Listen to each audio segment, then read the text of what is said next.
Greetings, kindred.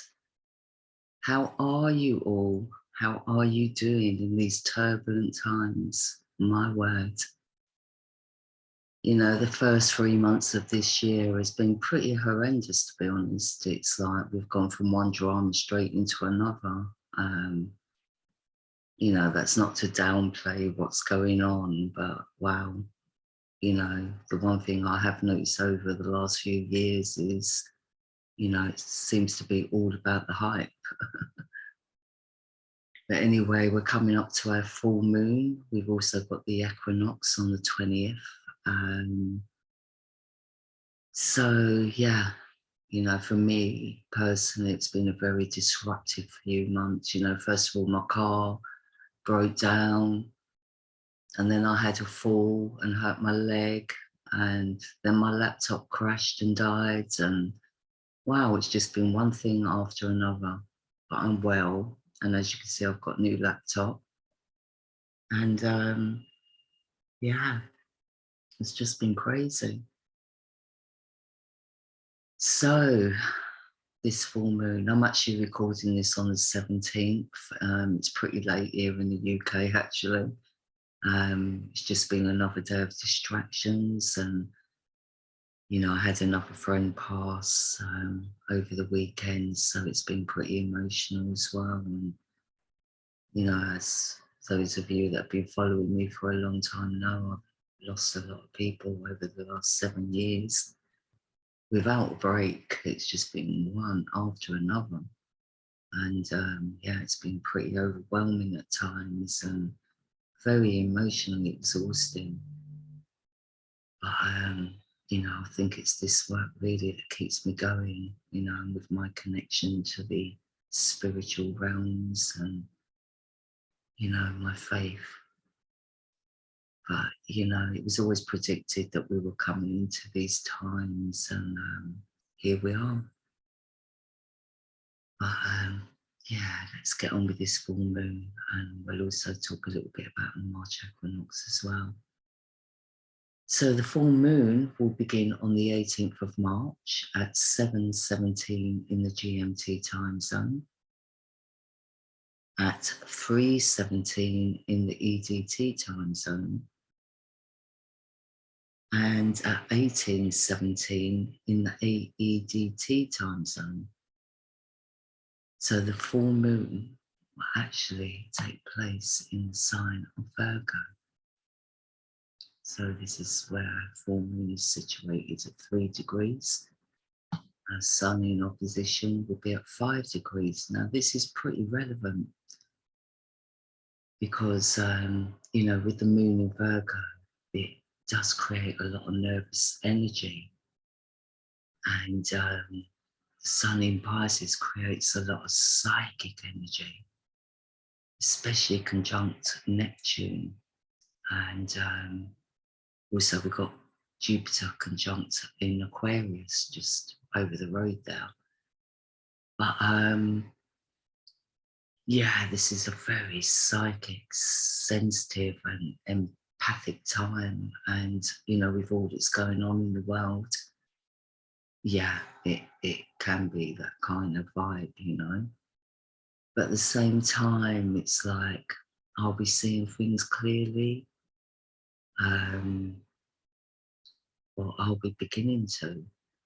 Because we also have Chiron conjunct Pallas here in Pisces and in sextile to Mars and Venus. So I feel with this one though, it's more about our relationships and, you know, coming to terms with past wounds or realizing that, you know, realizing that our relationship is not really meant to be. It could be letting go. With Mars at 9 degrees, and Mars is all about action, it could be like wrapping things up and bringing things to a close. So that's the masculine energy. And feminine energy, Venus, is at 11 degrees. So to me, that's all about new beginnings in self-mastery, coming into our own self-power, coming into our own confidence in Capricorn, or, you know, So, yeah, I mean, Chiron conjunct Pallas can also be where we've overcome old wounds, where we've done the healing, and we're actually recognizing now where we can take our gifts or how we can use that hard work that we've put in and put it into use, or, you know, or even knowing where not to tread again, or what kind of behaviors or ways of thinking not to impart on again. Palace is all about recognition, it's all about justice, it's all about, you know, finding that balance and recognizing patterns. So, some of us are still healing, some of us are recognizing that we need healing. Some of us are seeing that we need to let go of past relationships or a current relationship. It could be to do with work, it could be to do with money. But Chiron, the goddess Pallas, is also in sextile to Ceres and the Black Moon Lilith. So I feel that we are coming to terms with where we've given too much, or maybe we haven't given enough in a relationship due to our shadow, you know, due to that fear of its self-expression, or I say fear, that's the only words I can really think of, like reluctance. Maybe we're not aware that we're reluctant to give, or we're reluctant not to give because we want to be liked. We want to, put the work in, but it normally isn't reciprocated with the Black Moon Lilith conjunct. So yeah, I do feel there's a lot of realizations and a lot of healing being done at the moment when it comes to relationships, or even our relationship with the public or with circles of people. And I just feel that pretty strongly. But it's all about old wounds being healed right now, or what's been going on over the last few years, like trying to heal that. And of course, we're all pretty emotional at the moment with what's going on inside in the world. Do you know what I mean? So yeah, it's kind of a tumultuous time, and we do have a kite, and the Sun, Neptune, and Jupiter actually sit at the top of the sky. So Sun, Neptune, and Jupiter are actually in sextile to Pluto, and they're in sextile to the North Node. At the bottom of the kite, obviously, is our moon, so I wouldn't be surprised if, it's all these energies on top that are creating all these nervous energies at the bottom. See, and 3 is the number of Jupiter. So I feel Jupiter's bringing in a shift, especially when it comes to humanitarian values, or, where we've been self-indulgent and not really taken much notice of the realities of life, or maybe where we've been too empathic and needed to have formed boundaries, and 5 is actually the number of Mercury. So Mercury's also in Aquarius. So I really do feel Jupiter and Mercury are bringing in to the Sun conjunct Neptune, like, a little bit more of a logical thought on things, or maybe information coming in, which is quite expansive as well, And like 5, the number of Mercury, 3 there, the number of Jupiter. I just feel this is all about information. It's about humanitarian causes, and we all know what's going on with Russia and Ukraine at the moment. But, in sextile to Pluto, and the North Node, it's almost like there's opportunities there for us to grasp information or to keep the hope. Do you know what I mean? Because Jupiter in sextile to the North Node is all about being that beacon of hope, and it's all also about karmic, like blessings, if you like. So it seems to me this full moon is showing us that whatever's going on at the moment, it could turn out to be a blessing in disguise. Because again, I'm seeing this becoming more aware of what's going on with humanity right now.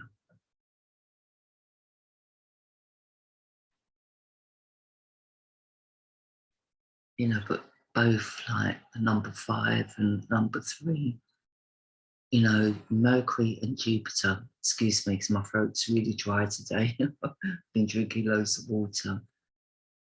But yeah, so I really do feel that there's a big shift occurring, you know.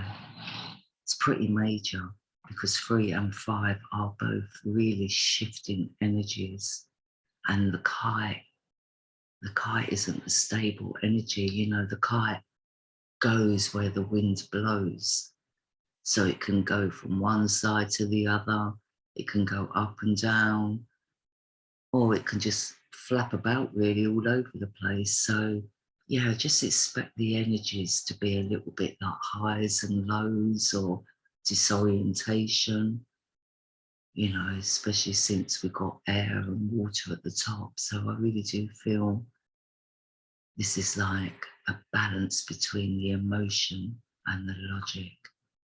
It all needs to be brought into balance. And you know, the moon in Virgo is a perfectionist, and you know, does want to know all the details. So yeah, it's probably for some people it's a good time to research, because Pluto's all about research as well. And you know, look at both sides of the coin in any situation. And you know, but obviously as things unravel, you know, I know with myself it's been kind of gutting, that feeling, that gutting feeling like, oh God, you know, is this where we're at? And we still have this T-squared going on with the nodes aimed towards Saturn and Juno in Capricorn. Now Saturn in Capricorn is in his own sign, so he's really in his self-power when it comes to his discipline, to his demands, you know. Saturn does also rule like establishments and even the military, really, to a certain point. And yeah, kind of like authority, you know. So Juno represents our traditional values, but also our loyalties and our commitments. But it can be a bit of a stuck energy in Capricorn, and I think close to Venus and Mars, again, this could be to do with relationships, but also, you know, here in the UK, it's in the public house. The 11th house is actually the public house. And it's actually ruled by Sagittarius in the true lifetime sky, not Capricorn, although Capricorn is sitting on top right here. So this could be about, you know, the financial system or resources, or, you know, a lack of passion in things, or trying to find happiness in other directions, really. Because there is definitely something coming to an end with Mars at 9 degrees, and Mars is all about action. You know, Venus is all about what we desire. And at 11 degrees, it's showing us a mastery of our desires, or finding new ways to find happiness. And yeah, so there's definitely a wrapping up here going on, and it's really going to be in the public arena as well. So both collectively and personally, I feel this little stellium here is going to be in effect. And, the pressure is definitely on. It's a collective pressure. It's a pressure created by society. And the South Node is in Libra. And the North Node is actually at 0 degrees Taurus now. I did say when the North Node was transiting through Taurus, it was a little bit more of a self-serving kind of like attitude, more about, about hoarding and or collecting supplies for our own needs and, being prepared really, but obviously being pretty grounded as well. But it was more concentrating on the self, But the North Node will be moving into Aries over, I think, the next few days actually. The North Node will be transiting into Aries. I know definitely by the Equinox, the North Node will be in Aries. So we're going from this grounded, you know, collecting resources, energy, into this like, fighting for the underdog energy, standing up and demanding to be heard. But, Aries is all about protecting other people. So we really do have to be careful when the North Node goes into Aries that we're not giving more to others than we are ourselves, or giving more to causes, especially with Uranus here. But it is very much needed, this energy. So while the North Node is being in Taurus, it's like stay at home and just, enjoy your time. It's been kind of more of a relaxing time on the home front for many, although not too much because we have the Black Moon transit in Taurus as well. But she is flitting back between Taurus and Gemini at the moment. But so for some, there has been some dark times coming to realizations or having to do some shadow work. And like I said, conjunct Ceres, it's all being about self-nurture or giving and receiving. Sometimes we can be a little bit selfish with this energy if we're not aware of our shadow. But if we are, or we could be over-giving, really does depend on our own personal charts. But the North Node will eventually come into conjunction with Uranus. And yeah, that's going to be pretty major. But well, that won't happen for a while yet. So I think I've covered the full moon chart. Let's take a look at the equinox. Just bear with me. I need to just, where's the equinox? Here it is. Just enlarge that. So in the UTC time zone, the March equinox will occur on the 20th of the 3rd, 2022, actually, yeah, at 15:24 in the UTC time zone, excuse me. And I can't even edit this. I've got to learn how to use my new movie maker program. I just haven't got my head around it yet. So I'm not sure actually how this audio is going to sound because it's the first time I've done a recording on my laptop. So I'm going to see how it goes with the built-in audio.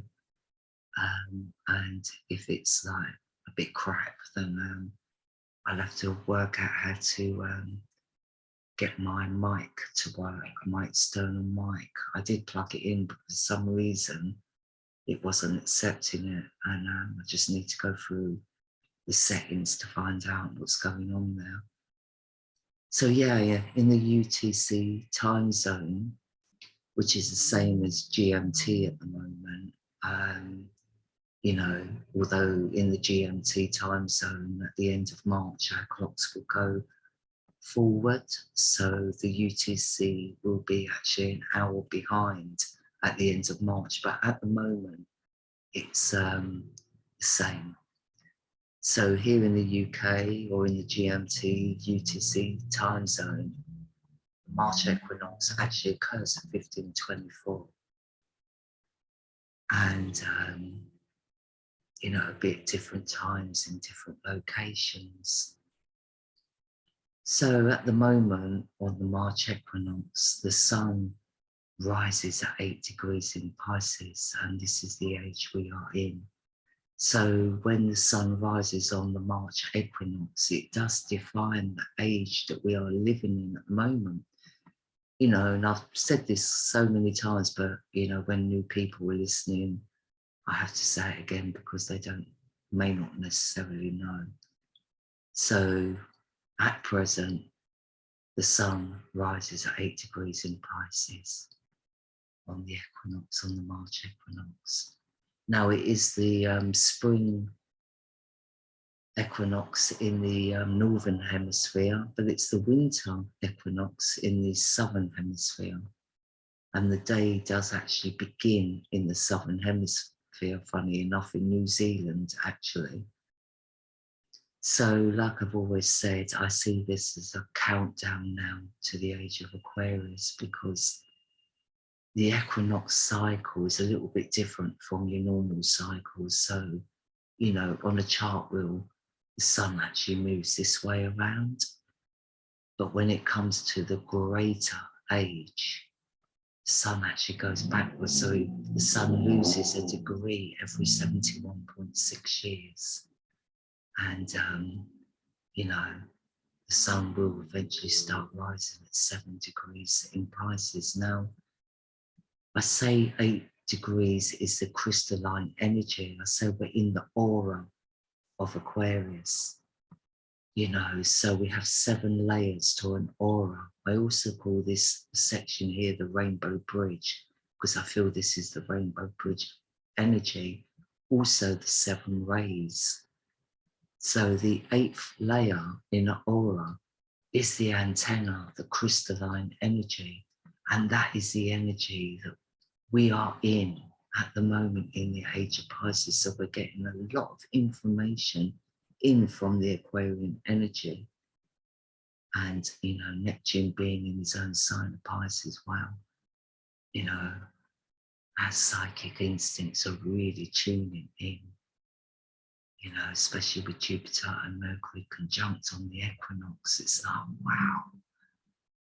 You know, this is, it can be a little bit overwhelming actually if we're not used to telepathic or psychic energy, you know, so we may get a lot of ringing in the ears at the moment, or a lot of head buzzing.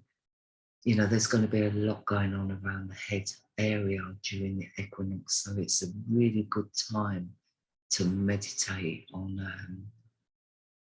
you know, trying to allowing the universe just to send in information, however you kind of personally absorb that information, whether it's telepathically, clairaudiently, psychically, or clairsentiently, you know, so each and every one to their own. I mean, most of us really have the ability to incorporate both the clairaudient and the clairvoyant.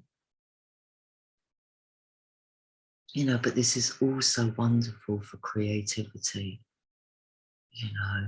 It's also good for building relationships, especially here in the UK, because it's in the 7th house of relationships. Now, to me, the 7th house is like more romantic partners and close friendships. To me, the 8th house is the house of commitment. See, in the true lifetime sky, the 7th house is actually ruled by Virgo, not Libra. The 8th house is actually ruled by Libra, and the 9th house here, the smaller house, is Scorpio. So, you know, Scorpio in the true lifetime sky is only 6 degrees wide in constellation. So this is really the house of, like, still the house of taxes and ledgers and, you know, stuff like that, inheritances.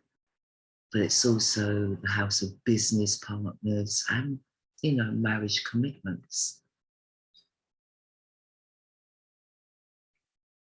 You know, so to me, marriage commitment is like a business relationship, you know.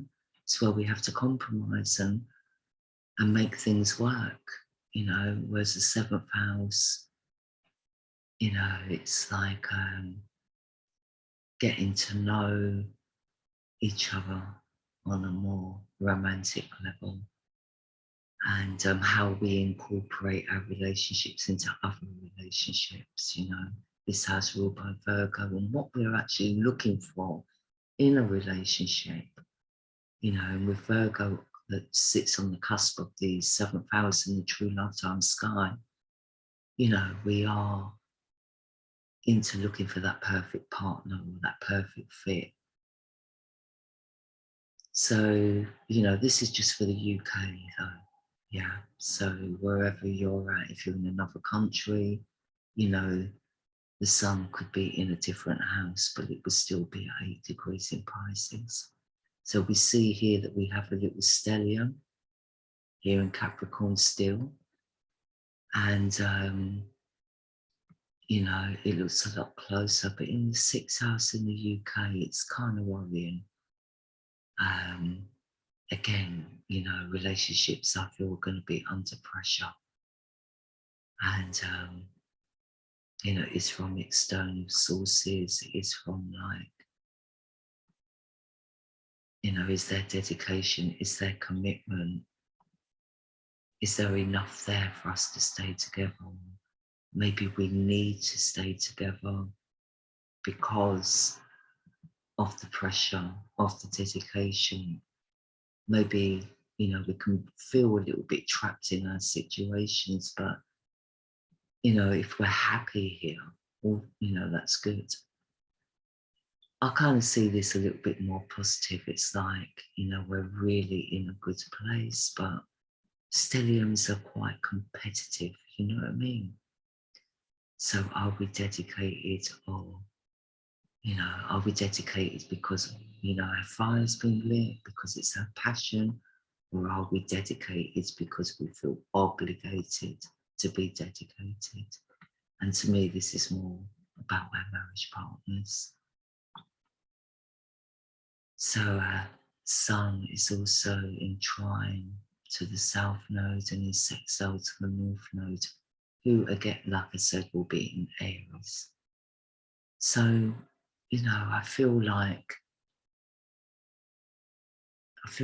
you know, when it comes to our creativity, we may need a little bit of time out. We may need a little bit of time away from our partners or close people around us. You know, we may need that little bit of breathing space to adapt to the new energies that are coming in. You know, the moon is in quincunx to the sun, but it is kind of fading energy. It's an energy that is separating now. But so I feel all the nervous energy that's been coming in, it's like we're really having to, you know, reconcile our emotions with our logic and reason. You know, we really need to weigh up the pros and cons of like finding balance, and the pros and cons maybe within our relationships or in our creative ventures, or, you know, with the information coming in. I really do feel we need to follow our instincts, not our heart, not our minds, but what we resonate with. I feel that's very important for this full moon and the equinox.